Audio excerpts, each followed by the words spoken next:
முருகப்பெருமானுக்கு மிகவும் உகந்த திருநாளாக திகழ்கிறது ஆடிக்கிருத்திகை விரதம்.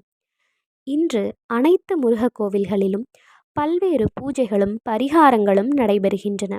அவற்றில் ஒன்றுதான் முருகப்பெருமானை வேண்டிக் கொண்டு நேர்த்திக்கடனாக பக்தர்கள் எடுக்கும் காவடிகளின் வகைகளும் அவற்றினால் ஏற்படும் பலன்களும் குறித்து இந்த பதிவில் காண்போம். காவடிகளில் மொத்தம் 20 வகைகள் உள்ளன. ஒவ்வொரு வகை காவடிக்கும் ஒவ்வொரு வகை பலன் இருக்கிறது என்று கூறப்படுகிறது. காவடி எடுப்பவர்கள் அலகு குத்திக் கொள்வது வழக்கத்தில் இருக்கிறது. தங்கக்காவடி எடுத்தால் நீடித்த புகழ் கிடைக்கும். வெள்ளிக்காவடி எடுத்தால் நல்ல ஆரோக்கியம் கிடைக்கும். பால் காவடி எடுத்தால் செல்வ செழிப்பு ஏற்படும். சந்தன காவடி எடுத்தால் வியாதிகள் நீங்கும்.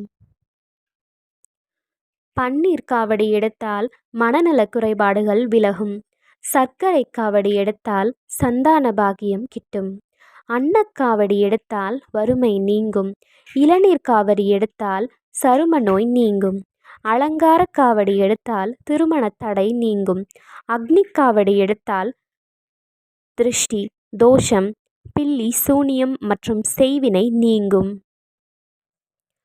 கற்பூர காவடி எடுத்தால் வயிறு சம்பந்தமான பிரச்சனைகள் நீங்கும்.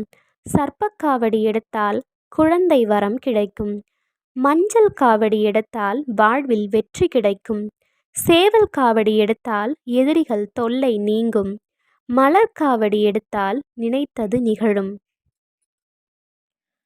தேர்காவடி எடுத்தல் என்பது உயிர் பிழைக்க வைத்ததற்கு முருகனுக்கு நன்றி தெரிவிக்க எடுக்கும் காவடியாகும். மச்சக்காவடி எடுத்தால் வழக்கு விஷயங்களில் இருந்து விடுபட நேர்மையான தீர்ப்பு கிடைக்கும்.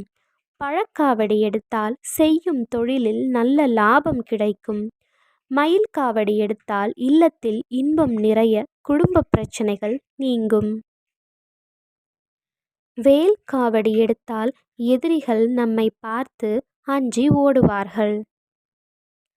கந்தன் மீது முழு நம்பிக்கை வைத்து ஆடிக்கிருத்திகை தினத்தில் முறையாக விரதமிருந்து காவடி எடுத்தால் கந்தன் மனம் மகிழ்ந்து வேண்டியதை வேண்டியபடி அருளுவார்.